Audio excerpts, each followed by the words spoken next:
All right, good afternoon, everyone. I want to welcome everyone to the Business of Sports panel today. My name is Chachu Wu, and I am a first-year MBA student at MIT Sloan and the student lead for this panel. I'm extremely honored to introduce our guests today. We have Sunil Gulati, President of the U.S. Soccer Federation, Vivek Ranadive, owner of the Sacramento Kings. We have Phil Di Picciotto, founder of Octagon, and Steve Pagliuca, co-owner of the Boston Celtics. Today's panel will be moderated by Jessica Gelman, chairman of the conference and vice president at the Kraft Sports Group. Today's panel will go on for 1 hour. We're going to leave the last 15 minutes for Q&A. For directions on how to submit your questions, the directions were on the board, but access the Sports Conference app on your phone and submit your questions and vote for those that have been submitted already. With that, I'm going to turn things over to Jessica to get the panel started. Thank you very much. Good afternoon. Everyone having a good time so far? Well, rest assured, this is going to be the best panel yet. No pressure, gentlemen. So this is great. We have leaders of industry, folks who have started companies, invested in companies, basically been responsible for the growth of soccer in the United States, sold businesses for millions and billions of dollars. So talking to these gentlemen about really the future of sports business is what we're going to be covering. We're going to talk about international expansion, threats to sports, revenue growth opportunities. So going to get right into it. Looking across other leagues, and I'm going to direct this one to you, Steve, to start. What elements with respect to whatever it might be, structure, player relations, the business model, would you like to borrow and implement? And I guess I'm going to start with the NBA as your focus, but recognizing some of the efforts you've made at Bain Capital with the NHL, maybe provide some of that perspective. You know, the NBA under David Stern and Adam Silver, and they've both been there for a long, long time, and as you know, Adam became the commissioner last year, has really done a wonderful job, I believe, of getting out ahead of a lot of the trends. So they've globalized the game, they've taken advantage of global opportunities. The NBA probably has the closest seating in any sporting event that you can ever go to. You're right on top of the players.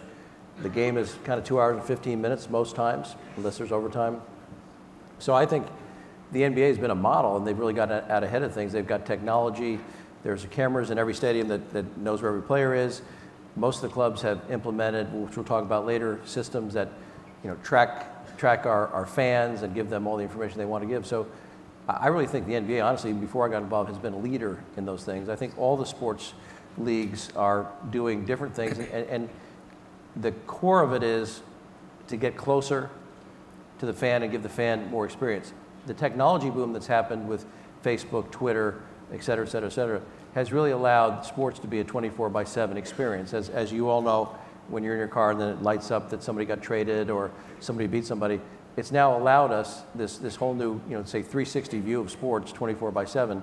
That's benefited the leagues, that's benefited, television, that's benefited the players. And so I think all the leagues going forward, the key is how do you take this technology, not lose the ambience of the games, but integrate that in so you have that full experience. So is there anything that folks think the NBA is not doing well?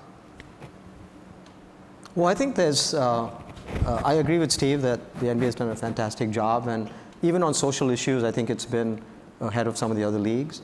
But I think there's lots of opportunities in the future, and it's not so much the NBA, but it's regulation.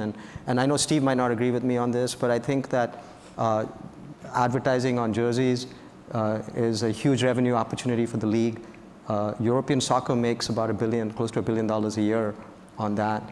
And so that's going to be something that I know we're debating. I'm not Charles Barkley. I probably agree with you on that. Okay. Well, I thought you might not want to see a Celtics symbol. So to be clear, the NBA guys think the only other good ideas are from the other NBA guys. Okay, I just want to make sure. I mean, you have a broader perspective. I mean, you would have thought that the NBA, I mean, I think it'd be more interesting if they couldn't use their hands to start with, right, in the sport. That would be an idea you guys should look at. But for now, I'm going to let you guys come up with the ideas and share them with each other. That's all right. This guy is mad because the first time I met him, I dumped a bucket of ice on his head. But yeah, that's true. The first time I met this guy, within an hour, I'd never met him before, within an hour, he actually, not telling the full story, he had Rod Stewart dump a bucket of ice water on my head in front of the Ritz-Carlton on 59th Street in New York. So I'm still not over that. That's really what we're talking about here. No, but I think there are other things as well. I think that one of the big areas is going to be sports betting. It's, again, going to be inevitable. And I know the laws are starting to change now. So I think those are areas of revenue opportunity. But I think in terms of, the soccer's obviously done a great job all over the world. And so let's go back to your, I mean, I think you hit two great points. One was the sponsorship on the jerseys, and the second was gambling. And I think we can hit both of those. Yeah. So let's start with sponsorship. It's the sponsorship on the jerseys. Why has it been successful internationally, predominantly with soccer? Obviously, the WNBA has it as well. MLS certainly does too. Why hasn't the NBA adopted it? Why did MLS adopt it? And what does the future hold in particular in that area? Well, MLS adopted it for the obvious reason, and it's just been touched on. It was revenue. And it's been very successful for the league.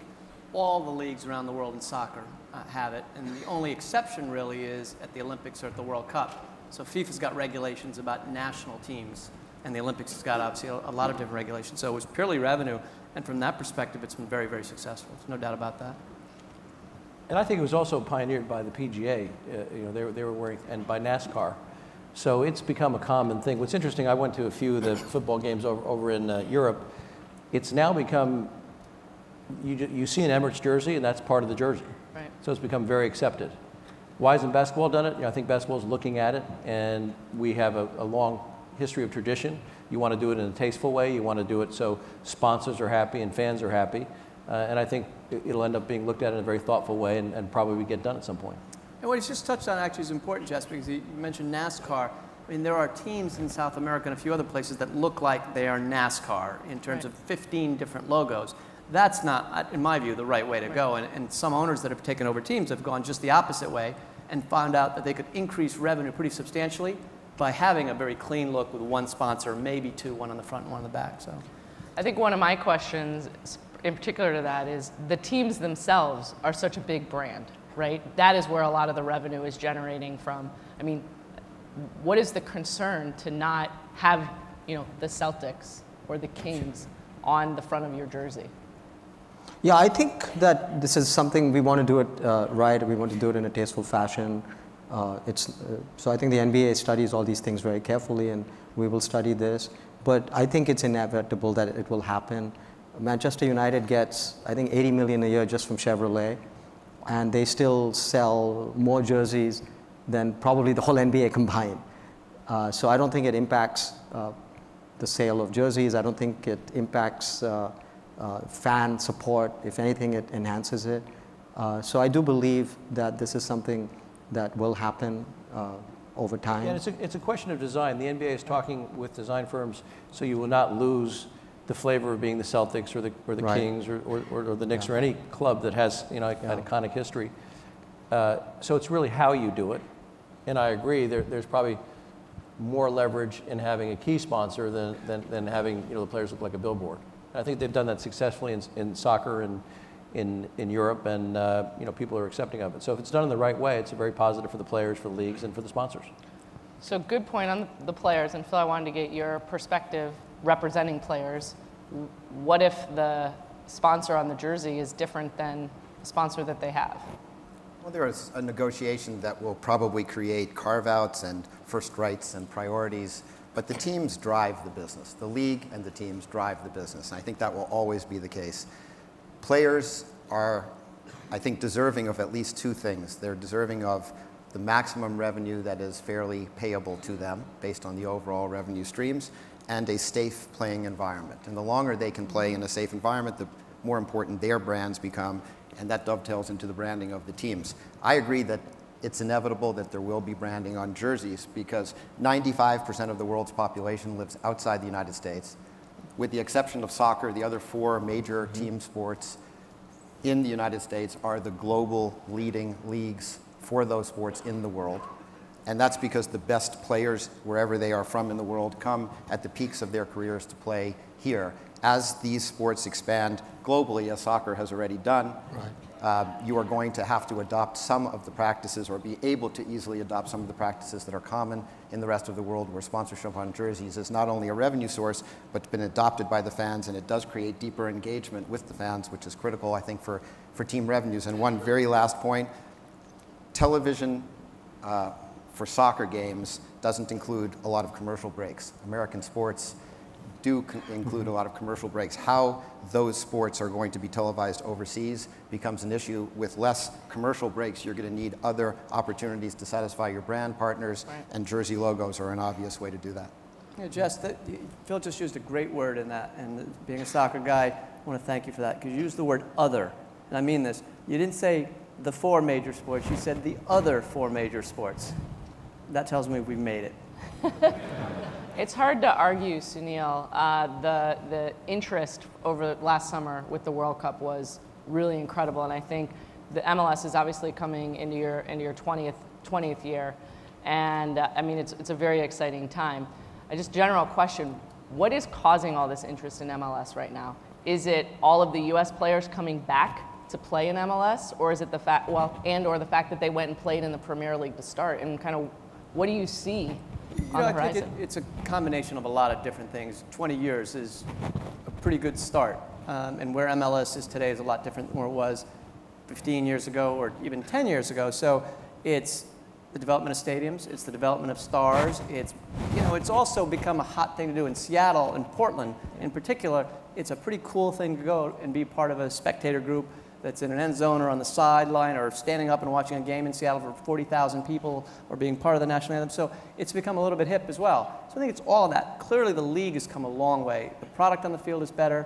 The environment is better with the stadiums. The TV part of it is better. So I think it's all of those things. And then you add what happened last summer with the national team and so many MLS stars being visible to millions of people beyond what they normally are. There was some nationalism and patriotism and all that. And my guess is there are a lot of people here that watched some of the World Cup that hadn't seen soccer before, and hopefully you turn some of them onto it. So it's part of it is just time with the development. I'd also argue that the fact that the networks need sports programming, and every Saturday morning they're broadcasting live from London, great soccer, and the U.S. is continuing to improve and improve and improve. You're getting a fan base from people watching the European games, and then they're going to want to watch U.S. games, and you get much more through your phone and through your iPad and much more transportable sports, and so I think that's helping the. I'm not sure on that. We've talked about this one a lot. Is the broadcasting and the popularity of other leagues into the United States? It's not we could shut it off if we thought it wasn't good for it. Is it additive or is it competitive? No. Either way, we have to deal with it. But I'm not sure if it's a rising tide lifts all things. We're going to see over the next year. I think it's additive. You may be right. It's a really good product, and then people are going to want more of that product, and the U.S. will develop that product. Since we can't stop it, I hope you are absolutely right. Sunil, if it's not additive, how do you compete against the history and the money overseas? It takes time. There's no way around it. So what you've seen the league do this year, just bring back a number of American stars. And right now, I mean, many of the facilities in Major League Soccer are better than their counterparts around the world. I mean, our infrastructure in the United States, whether it's in basketball, football, is just incredible because of the country the U.S. is. So when you go to a game at Red Bull Park, or you go to a game in Kansas City, and these are brand new stadiums, state-of-the-art, fully wired, and everything else, and the play is getting better, and it's the same thing. Listen, it doesn't have to be absolute the best in the world. The affinity for college sports being the obvious example. So part of it is tribal, part of it is supporting your hometown team. It's not just a game that's 5,000 or 10,000 miles away. So I'm hoping that it'll be additive, but even if it's not, MLS is getting better. And Americans want to see the best in the world, and that's Don Garber's stated goal for the league in the 20s. Hopefully we'll get there. But even without that, it's a pretty good league. 6th or 7th now in the world in terms of attendance. A national team that's made it to every World Cup since 1990. So we're getting there. Well, I just wanted to say that sports content is incredibly valuable. And in 20 years, will I still be using my iPhone? I don't know. But will I still be watching NBA basketball? Without question. So this is the only content that's not, you're going to watch it live, you're not going to time shift it, and there'll always be a huge market for it. Now, in the United States, I'm a huge soccer fan, so I'm hoping that soccer does succeed, but it's not without its challenges. I think it's well, I think, Sunil, you made a really interesting point about the facilities here in the United States. And as leagues, and I would say leagues, both the NBA, the NFL, I mean, I'm not sure if MLS would consider expansion internationally. What kind of concerns would you have about the potential venues in those locations?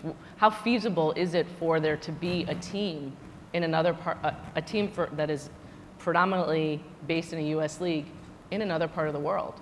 Well, I think you raise a really good point, because I was in India with President Obama and also with the Indian Prime Minister a couple of weeks ago, and I spoke to both of them about this, that this is a country of 1 billion people, and they don't have a single basketball arena, that is NBA class. So the infrastructure is sorely lacking in a lot of these countries. Now, we'd have to kind of make it a little easier for some of these countries, and we'd have to allow them to have not different standards, but not inferior standards, but perhaps a little different. But there is a lack of infrastructure in a place like India. Well, that even goes for Europe. The O2 is the closest thing you have to an NBA stadium in Europe. You'd think there'd be more stadiums, but that's a constraint, and hopefully they'll build those kinds of facilities. Yeah, and they have in India, which since I was just there, and I was also there with Adam Silver, and we see that as a big market for basketball. It's the fastest growing sport in India right now, and it'll never surpass cricket as the national pastime, but it could be a very strong number 2. And the new Prime Minister has this initiative to create 100 smart cities, and I talked to him about how part of that is having a Colosseum, and this goes back, you guys are Italian, it goes back to Roman times when the Colosseum was the center of the city. So my hope is that the infrastructure will soon in the next decade be there in countries like India, where we can have world-class sports facilities now. It's a lot easier to build a facility than it is to build a league. So when the content is made available globally by our leagues in the United States, the facilities will be there. Yeah. Yeah, and I guess I mean, Vivek, I've read a little bit about your interest in bringing the NBA to India. Okay, so maybe the infrastructure isn't there. What can we be doing in the meantime to educate and bring basketball to that part of the world? Yeah, so we've been doing a lot of that. We set a goal with the NBA and with some local partners like Reliance, and we now have, in a very short period of time, we have 1 million little boys and girls bouncing basketballs in India. And our goal is to get to 10 million very quickly, and we think we're going to be well ahead of schedule. Many of the NBA games are now broadcast in India, and there's a rapidly growing audience for that, so we've had great success with that. We're also making it consumable in a fashion that suits the market. So in India, a lot of the consumption is on mobile devices, and so we're doing that in India as well. We believe there will be infrastructure, and we've been talking to, they started a Kabaddi League, which was actually Heidi Uberod's idea, and it's an ancient sport that's played in India. It's thousands of years old, and they started it about 1.5 years ago, and they already have 300 million viewers on it. And so there's a chance that we could use some of those facilities to also have basketball. And when I was with Adam Silver in December, with him in India, we came up with this notion, and I call it monsoon madness, where we want to create a basketball tournament league in India with local players as well as international players. So it's no one thing, it's going to be a whole range of things, but I fully expect that with the clinics we're conducting, the coaches we send out, the investments we're making, that we'll have the same kind of success that we see in China, where there's now 300 million people in China that play basketball. In China, the second largest sport is basketball, is starting to overtake soccer. Wow. And they have built a lot of facilities. they have built a lot of facilities in China. And with the advent of Yao Ming is a national hero in China. And I think part of India is if we could get a national hero kind of basketball player, that would help as well. But the Indians will look to China and say, gee, they're making a lot of progress. It's a fantastic league. again, the ubiquity of television all over the world, we have lots of revenues coming in from China now without NBA teams there, and eventually, that's going to translate. Sunil, just so you know, the way that I pitched basketball in India, no knock on soccer, and I said to them that, look, Kabaddi is Karan, and that's a pre-colonial sport, and it's now time to get excited about a post-colonial sport. Nice. So quit playing the sports of our rulers, come up with some new sports.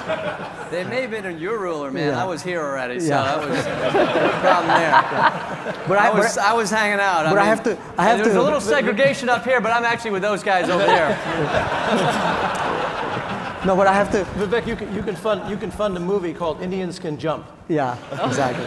No, I've seen him. He's not going to fund that movie. Yeah. Well, so the NBA's already got China and India cornered. Okay, I got it. All right. Well, I have to tell you a story, and he's gonna not be my friend after I tell this story. No, I'm not already your friend. Okay. Let's be clear here. We cross that bridge. So the first time I met him, I did actually convince him. We were supposed to have dinner, and I said, look, we can't do dinner, but instead I'll pour some ice water on you. So we did that. So what he had to do is, the poor guy got wet. So he said, well, I better go buy a shirt. True. And so we went to the big Nike store in New York City. And he walks up very confidently to the counter, and he says, I want a US soccer jersey. Oh, man. And so the young lady over there says, soccer? We don't carry those. And he said, okay, Nike's going to hear from me. So the slight correction of this story, because there are people that work with him that are here that know the story. When I went and asked for a soccer jersey, and they said, why? I said, because we're going to do this ice bucket challenge. They said, why would you possibly ruin a soccer jersey with that nonsense? We'll give you a hoops jersey. So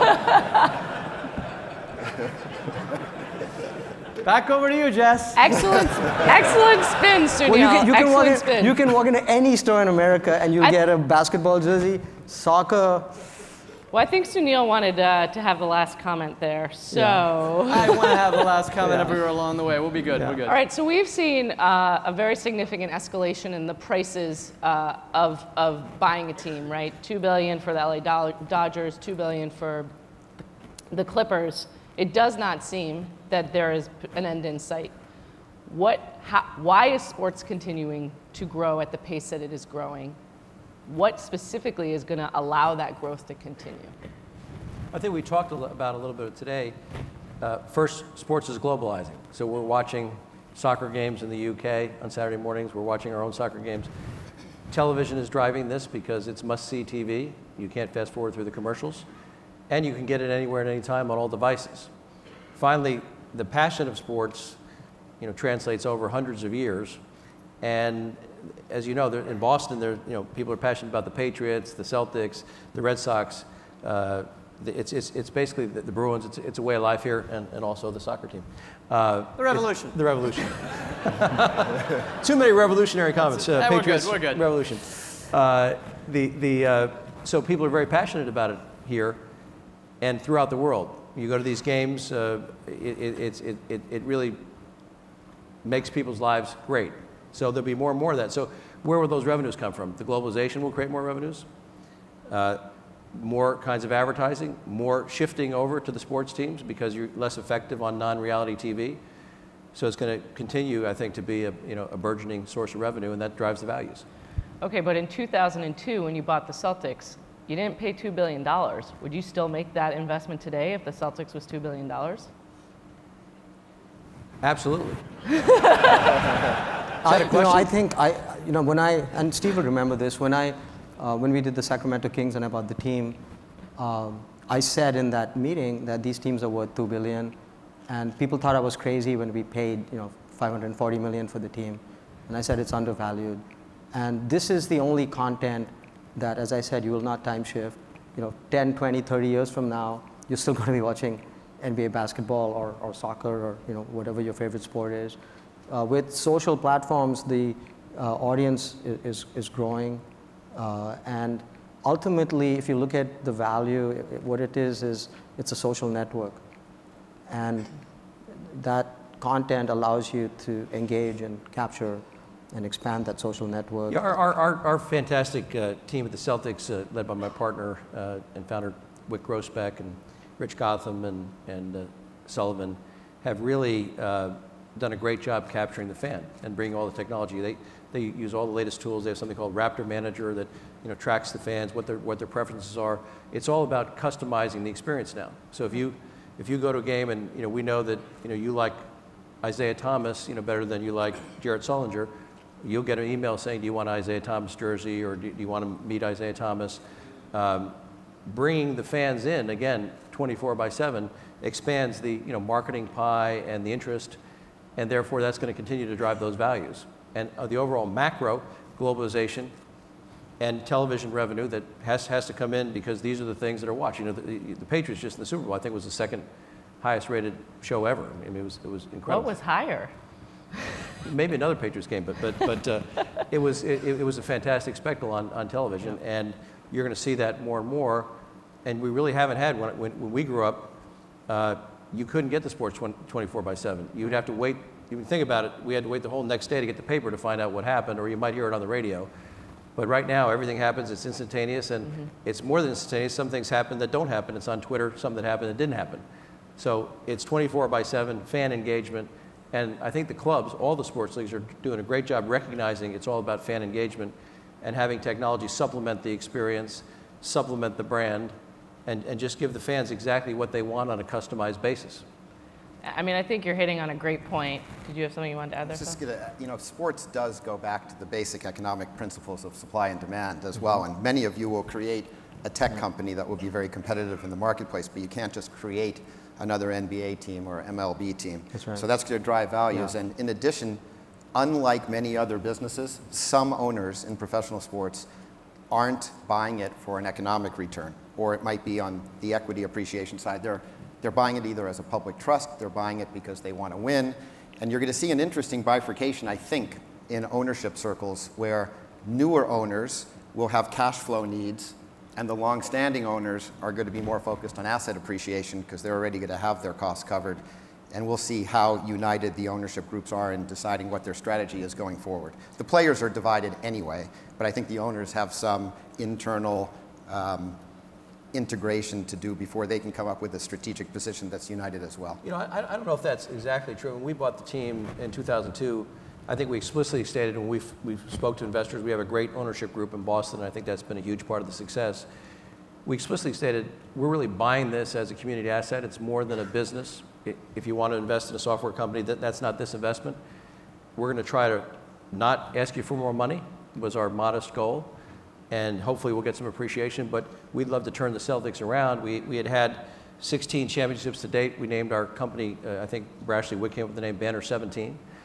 And we actually got a Banner 17, and that's been fantastic. Now, the headline of the paper the day we bought the Celtics, which wasn't helpful to raising the money, big headline, front page news in Boston, it said, venture capitalists pay record price for team. So that was not great when we went to the investors saying, they said, well, did you get a good deal on this? No, it was a record price. So we basically told people we're trying to get a championship. Now, when you get championships, when you invest in the team, when you invest in the city, great things follow, and the price appreciation has happened because the brand is even better than when we bought it, the things that have happened globally, the television contracts. So we've been very fortunate that there's been that economic boom. But I don't think it's going to end anytime soon, because there is a need for this programming, there is a need for sports programming and more sports content. But I also think that, to Steve's point, and I agree with that, when we look at this, we don't think of ourselves as the owners. We are simply stewards, and the team belongs to the city, it belongs to the fan, and we're stewards of the team.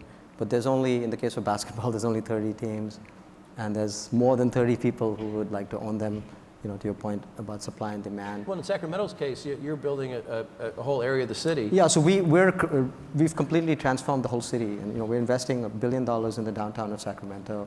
We're creating 10,000 jobs. We have a arena that we're building. We have a mall. We have 1.5 million square feet of real estate retail that we're building, and it's going to transform the entire city, and the prices around have started to go up. So I think, again, it goes back to Roman times when they had coliseums. I think this is really it was the past, but it's also the future. Well, I do want to talk, because you're talking about fan engagement, so I want to get into that, in particular the in-game experience and what you guys are doing to improve that. And Sunil, you mentioned earlier Kansas City and their new stadium. Vivek, you're obviously in process building a new stadium. You guys have done a ton with the Celtics to improve the in-game experience. How are you continuing to get people to come to the games versus sitting on their couches and watching from their 60-inch flat-screen TVs at home? I know Vivek and I are probably going to sound Pollyannish about this, but in terms of my view in all the major sports, it's great to go to a Celtics game because you are so close to the action, you're really part of the action. Now, that being said, technology can really enhance the experience, and we believe in giving the customer what they want. So some people may just want to watch the game, but other people are going to want to look at replays on their phone. So if you can get that in there with the internet system that we have. Bigger and better jumbotrons. There's a gigantic one down in Dallas. We invested in a very large, state-of-the-art at the time, jumbotron, which has really made the fan experience better. Customization of getting your food when you want it and how you want it. So this whole trend of just making it easy to be at the game. But fundamentally, what I love about basketball is you're really close to the action. Even the faraway seats are closer than some other venues in some of the bigger sports. And you really get a flavor for the players and what's going on out there. And the TD Bank Garden, we put new clubs in there. The whole place has had a facelift. So you want to make it a wonderful experience for the fan and for the family, whether you win or lose. They feel like it was a great investment to come to the game, and I think that's what's happened. And there'll be more things that make it even better with the technologies that we have now. So we believe that the Coliseum is the 21st century communal fireplace. This is where people come to gather, to see a spectacle, to celebrate. And our arena checks into you individually. And so it makes it, for our new arena, you won't have to even take your wallet or your phone out. It'll know who you are. You can walk in, it'll tell you where to park, it'll tell you how to get to your seat. It'll tell you the shortest line to the bathroom. It'll bring you your food if you want. And we're going to have a gig of bandwidth into every single seat. There's no arena in the world today that even has a MEG. So we're going to provide many different views. You're going to be part of the action. You can choose to participate in whatever it is that gives you pleasure. It's going to be a unique experience. And all of the services of the arena will check into you on a very customized basis. So this is a place where people are going to come to be part of the spectacle. And we're talking as if the at-home and the in-arena experiences are completely bifurcated. And I would expect that in the future, you're going to see great convergence between the two. So it's the virtual arena. So, in addition to the 18,000 people, there'll be 1 million people outside that are part of the, so when we do, even now, when we do a t-shirt toss, it's a virtual t-shirt toss. So you should be able to have a t-shirt, even participate in that, whether you're walking through an airport or you're sitting at home on the couch or you're in the actual arena. Not everybody can afford a front row seat to a game or live close enough to be able to go to a game or be able to get away from their kids who are preparing for school the next day. So I think you're going to be able to wear technology that will actually put you in the front row or courtside seats and give you a backstage pass at the Emmys or so the we're going to have Oscars. many different views. So you'll be able to look at what it looks like from the front seat. You'll be able to look at what a coach is seeing. You'll be able to look at many different camera views, and you can select what it is that you want to see. So it is, it's going to be the ultimate experience. And you will be able to virtually sit next to your two friends from different cities and actually talk to them during the game and share the experience. That's coming much sooner than people think. All right. Is anybody actually watching the game? No, I'm not being facetious when I say that, right? So, soccer's a little bit different because in a typical soccer game, if you're a game that matters, you're not getting out of your seat but once during the game. That's at halftime. It's not typical elsewhere. So, I love the stuff that's happening, and obviously we wouldn't hold that back, but it's still got to be in some big way about what's going on in front of you in the Coliseum, not the VIP service or that you can order food at the seat, or all those things are great, obviously. But in the end, we still got to have a good product on the field. We all agree on that. Yeah, I agree on that, but even if you watch people of today, when they're watching television, they got a second screen there. Yeah. Some have a third screen, an iPad and a phone. Yeah. So it's kind of a way of life. Right. And it's really translating into the sports venues as well. Yeah. And I think it can be for the good because you can get more information, you can get the replays right at your seat. You can get different angles, and so it's just going to make the experience better. You're actually watching the game ×5 because you're watching the game, but you also have augmented information that gives you stats about the game. It gives you different views. If you're doing that and you're also having a cheeseburger and talking to somebody in a different state about what they're watching and all that, I get all of that. But there's some part of that that's a little bit different, right? I've always wondered, though, why soccer, why don't you have quarters? Is that a revolutionary concept? You have 10 minutes, 10 minutes, 10 minutes rather than 20 or 45 and 45, have 22 and a half and 22 and a half, have quarters. So well, it would change the game. Because the way soccer is played, you pace yourself for 90 minutes. The reason we don't have unlimited substitution guys that come in and out. It would fundamentally change the way the game is played if you had more breaks. It's got nothing to do with TV or anything else. So players now have to pace themselves. And the game looks different if you can run 90 miles an hour for 15 minutes, take a break, and then run 90 miles an hour. So don't you think that'd be a better game if they're going all out every second they're in there like they do in the NBA? Personally, I wouldn't, because we could accomplish the same thing by having unlimited substitution, and I don't think that would be a better game. We try that in college soccer here and youth soccer. It wouldn't be it would be a very different game, for sure, and I've seen enough of that different game to know. I'm not saying soccer is perfect the way it's organized, but having continuous action with substitution or more breaks, I don't think that's the solution. The one bad thing that other sports like basketball are learning from soccer is that all the soccer guys, they all go to acting school. And so they kind of learn these things. And this is the basketball guys clearly don't go to diplomacy school. I'm counting. That's 3 shots, my friend. Okay. So I don't want to add to it, but I don't know. I don't think life is about pacing yourself. So I'd rather go out there, go full out. So you're a sprinter, I'm a marathon guy, right? Yeah. You got to pace yourself. Yeah. That's probably right. That's probably right. Running for 2 hours and 20 minutes is not my thing. So Sunil, let's talk a little bit about MLS. You mentioned earlier the success in Seattle, in Portland. How are we going to replicate that across the rest of MLS? You have a couple of new teams that are coming online shortly. What's the kind of key to success? I wish I had an easy answer to that, because if I had that answer, or if Don Garber had that answer, we would do it. You've got 2 teams that are coming on, which will start off gangbusters for sure, and I think they'll be successful. Orlando next week in their opening will have 60,000 people at the game. NYCFC will have over 30. I don't know what the final number will be. Unlike Orlando, people are probably waiting a little bit to see what the weather's going to be like in New York next week. Both teams are over 14,000 season tickets sold. So they're clearly going to start off very, very well with a season ticket base that not many MLS teams have had in year 1 of startup. Right. Seattle and Portland, boy, there is something in the water. Or I don't know what it is. It's fantastic. I'll tell you what some of it is. Seattle doesn't have a basketball team, and Portland doesn't have a football team. And I actually think that's a positive dynamic for soccer, because with the television revenues going up so high, it really doesn't a lot of times make sense to expand your league if you're one of the major leagues in the United States, because the television revenue is so high, it doesn't make sense to have another city to take a piece of that pie, and the values are so high.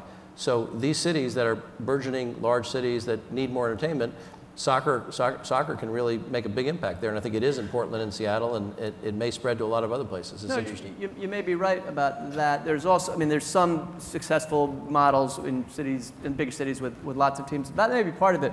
Seattle's done everything right from day 1. They got some stars.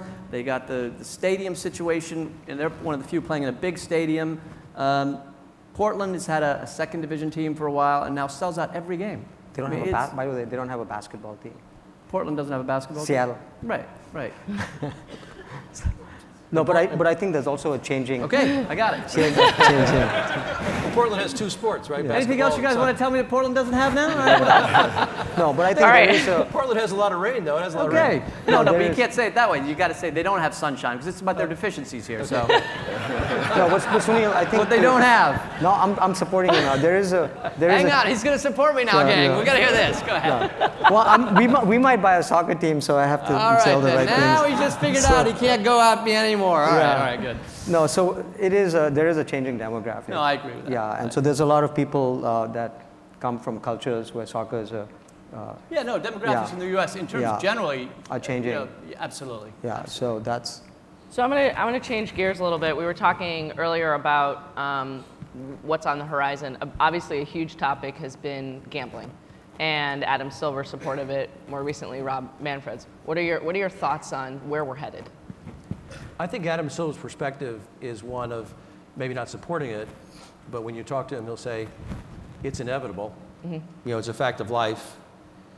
Gambling is a huge industry in Europe and all the other sports.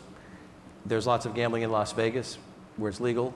So to say it doesn't exist is probably a bad strategy. Right. So I think Adam's strategy is really to step back and say, okay, how can we coexist with this and not have it affect the integrity of our league, not have it affect the play, and maximize any value that's in it, but it's going to happen, so we need a strategy so it doesn't affect the game in a negative way. I think that's really his perspective, that it exists and we have to deal with it. It's global, it's in the United States, so you kind of have your head in your sand if you don't know that it's happening and you don't have a strategy for it. Yeah, I think it's inevitable, and I know some states are further ahead. In California, we've been talking to the governor and his office about how we can get ahead on that. And I think 97% of the gambling that takes place right now is illegal. And so why not just bring that into the sunshine and make it part of the economy? I think it actually adds to fan engagement, and you'll be able to bet on all kinds of things. Yeah, I also say from a public policy standpoint, right now, many fans of many sports, and they tell me this, I've never done it myself, but you call a number or you go on the internet to Costa Rica, and they have phone operators and organized, betting networks there, and it seems to work. They bet, they get their money back, and everything's kosher. But to have that done outside of the system, there's no tax there's a potential of no tax revenues. There's a potential of less employment in the United States. So it's going to happen. I think you want to do it in a thoughtful way. Yeah, and I think right now we're taking some baby steps with using virtual and loyalty points and other kinds of things to create rewards just to start that process. But it will happen. I think in the next 10 years, I'll be surprised if it hasn't spread. When leagues feel that they can manage the risks, because it's such a big business that you don't want to damage the product that you have, but when they feel that they can manage the risk, and when things are legal, typically they find ways to embrace it. It happened with serving alcohol at games. It happened with the secondary ticket market, which at one point the leagues and the teams had no participation in whatsoever. The revenue streams are going to be needed. It does increase and deepen fan engagement, and we all know now that it's not just the quantity of fans, it's the depth to which you can engage them that's important. And fantasy, which is closely related to gambling, plus more traditional ways of gambling, do deepen the amount of time people spend watching the sport. It increases media values, ultimately increases fan engagement. And I think that you will see properly legislated gambling embraced by the sports, because the sports are going to want a piece of what's now completely around them that they're not participating in. And Phil, I think that's a great point. It is happening out there, but we've got to go into it very thoughtfully, because there's many unintended consequences.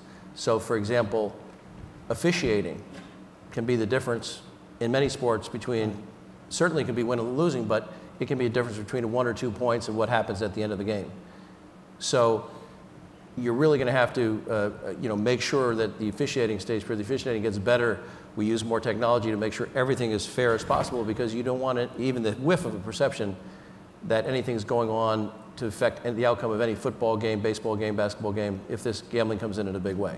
But also it's going to be more than just, it's going to be at all levels.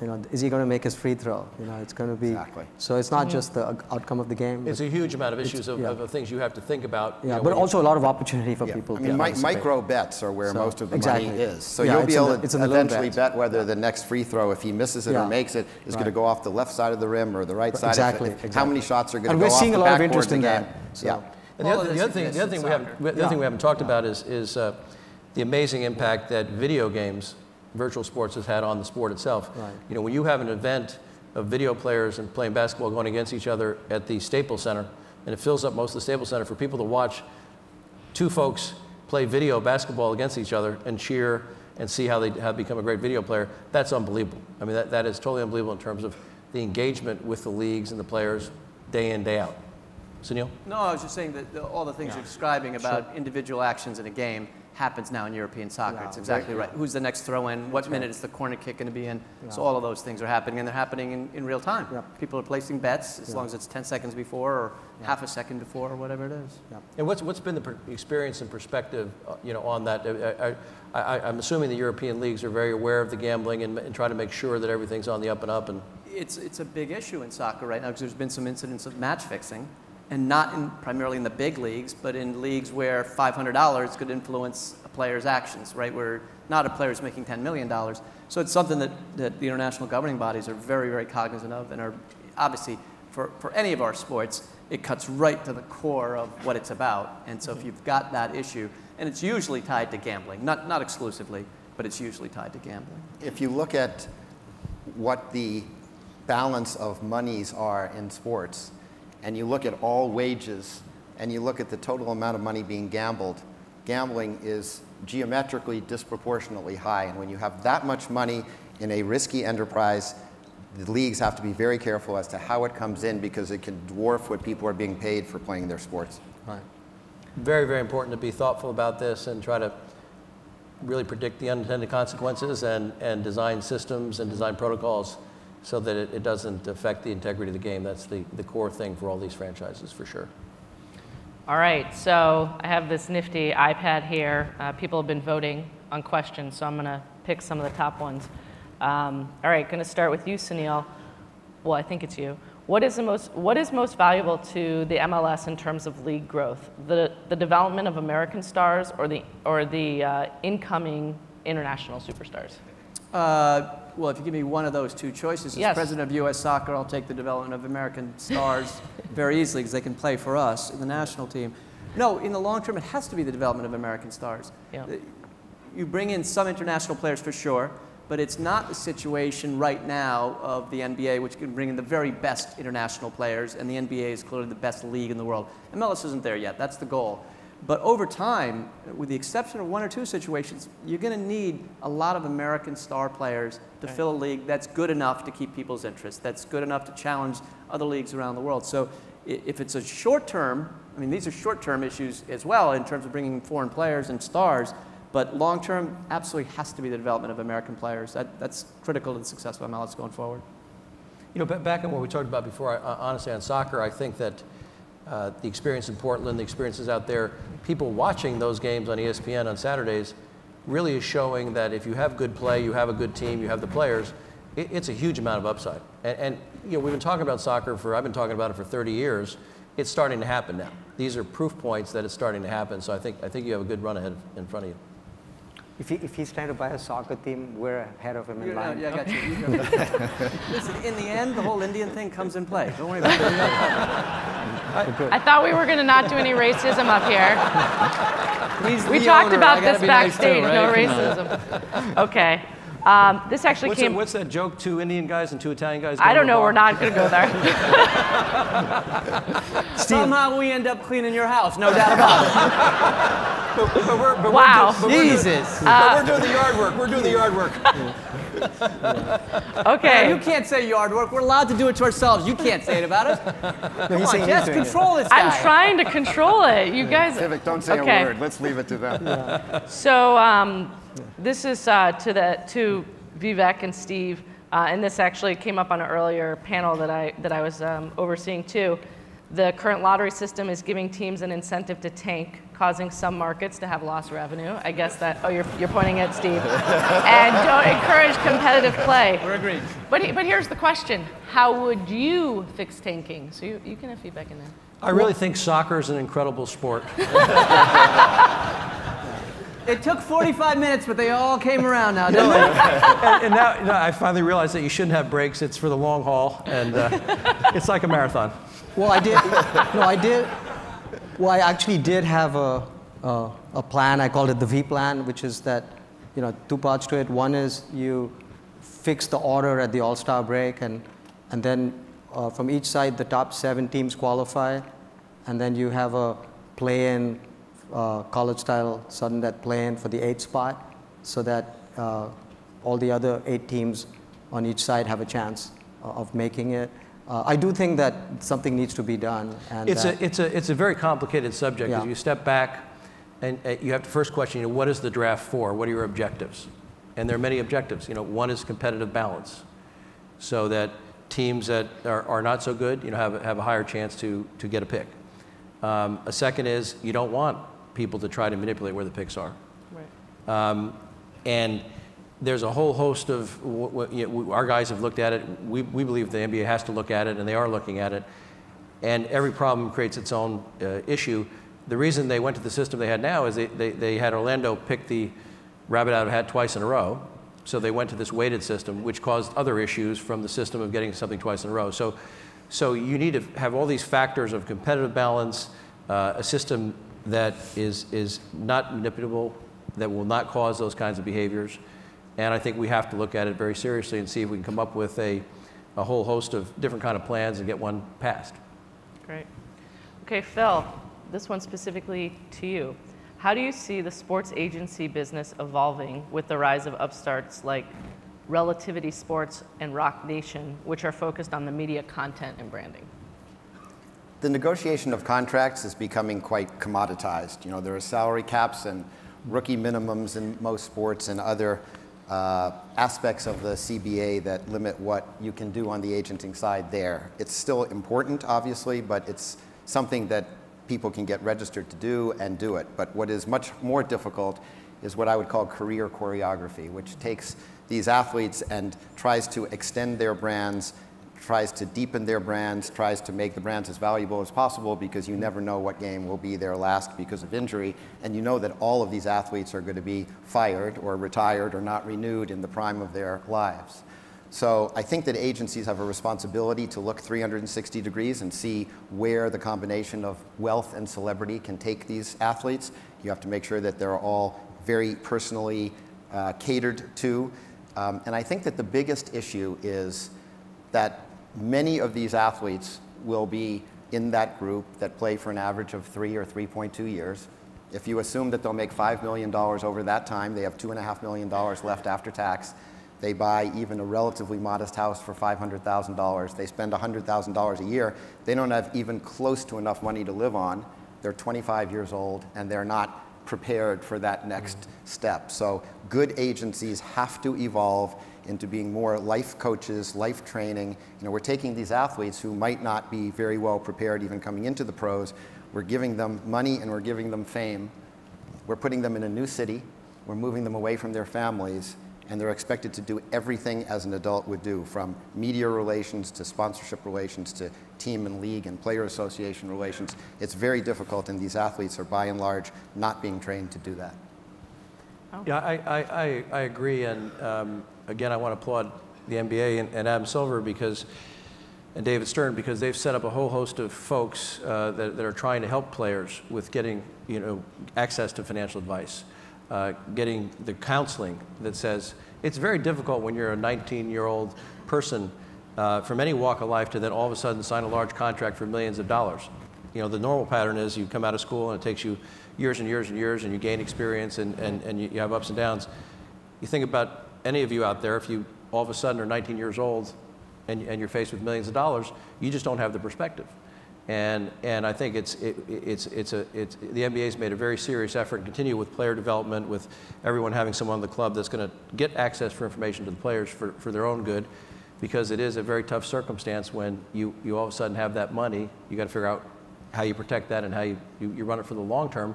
And as you know, it's difficult coming right out of high school to do that, Yep. right out of college to do it. So Sunil, what will U.S. soccer do to keep the best of the best here in the States versus playing in Europe? Well, we're already doing a lot of that. Look, in the end, and Phil's just touched on it, athletes have short careers, which means a few things matter, but at the top of that list is trying to maximize income. And quality of life for that period also matters. I get all of that.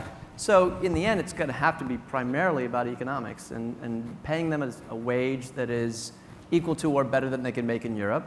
And if it's close enough, they'll stay, because it's still a pretty phenomenal country to live in for a lot of different reasons, and family and everything else. So the league's going to continually get better, and it has, because young players especially want not only to make money, but they want to be challenged at the highest level, develop their game, play in the World Cup, whatever it might be.